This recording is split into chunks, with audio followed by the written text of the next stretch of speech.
కొనం Saradha scam Agri Gold private invest చేసుకుంటే ఎక్కడ పోతుంది చెప్పండి. గవర్నమెంట్ సంస్థ అయితే నీ పెట్టిన పైసకు ఇంట్రెస్ట్తో సహా ధైర్యంగా నీకు ఎప్పుడంటే అప్పుడు తీసుకోవచ్చు. దాన్ని కూడా ప్రైవేటైజ్ చేస్తున్నాం.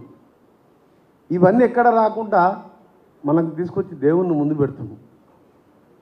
ఎవరు మతాన్ని వాళ్ళు, నేను హిందువుని, దేవుని ముక్త, రాముని ముక్త, హనుమంతుని ముక్త, దేవాలయాలు కట్టిస్తా, చర్చిలు కట్టిస్తాం, మసీదులు కట్టిస్తాం, ఈద్గాలు కట్టిస్తాం. ముస్లింలు వాళ్ళ గౌరవాన్ని వాళ్ళ అలాని ప్రార్థిస్తారు. బైబిల్ వాళ్ళ క్రిస్టియన్స్ వాళ్ళని జీసస్ని ప్రార్థిస్తారు. కానీ కొత్తగా తీసుకొచ్చి నేను చెప్పేది లేక, అందుకనే కేసీఆర్ గారి గురించి ఒకటి రెండు మాటల్లో చెప్పి ఆ తర్వాత మీకే ఛాన్స్ ఇస్తాను. ఎందుకంటే మోడీ గారి గురించి చరిత్ర మీ అందరికీ తెలుసుగా. ఇప్పుడు కూడా మళ్ళా మోడీ మూడోసారి ఎన్నికలు జరిగింది. మూడోసారి ఆయన 400, 250, 300 వచ్చి ప్రధానమంత్రి అయితే 2029లో ఎన్నికలు ఉండవు. భారతదేశంలో ఎన్నికలు అనేవి ఉండవు. రష్యా లాగా, చైనా లాగా 30 ఏళ్ళు అధికార పార్టీ రాసుకుంటారు, వాళ్ళ ఎన్నికలే ఉండవు. 10 ఏళ్ళు దేశాన్ని మొత్తం కూడా ఇవాళ నిరుద్యోగం బారిన పడి రైతులని ఢిల్లీ చలిలో ఎండలో 700 మంది రైతులు చనిపోతే ఆ తర్వాత క్షమాపణ చెప్పిన తర్వాత యూపీలకు పోయినప్పుడు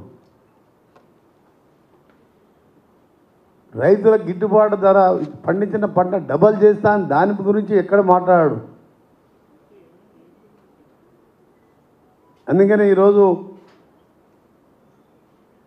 సెక్యులర్ పార్టీ అయిన ఇండియా కూటమిని గెలిపించాలనేది నా రిక్వెస్ట్ మీ ద్వారా, మీడియా ద్వారా.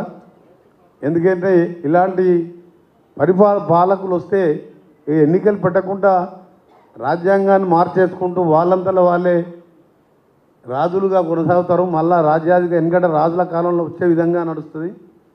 ఎందుకంటే ఒక మతాన్ని 20-25 కోట్ల జనాభా ఉన్న ముస్లింల రిజర్వేషన్ తీసేస్తానని నువ్వు ఎన్నికల ప్రచారం 3 నెలలు రోజు మాట్లాడితే వాళ్ళు భారతీయులే కదా, వాళ్ళని ఎంత ఇబ్బంది పెట్టినట్టు. వేరే వాళ్ళకి చెయ్యి అవసరం, దాని గురించి మాకు అభ్యంతరం లేదు. కానీ ఇవాళ సెక్యులర్ కంట్రీలో వాళ్ళు భారతదేశం కోసం కొట్లాడి ఆర్మీలో ఉండి ఎంతోమంది ముస్లింలు కూడా చనిపోయినారు.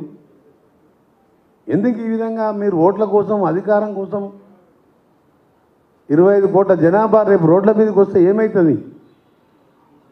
ఇలాంటి మంచిది కాదు.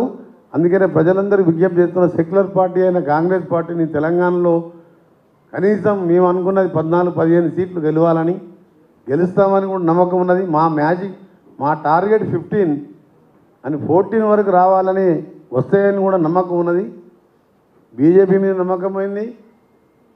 బీఆర్ఎస్ పార్టీని 10 ఏళ్ళు ఇక్కడ చూసినాం.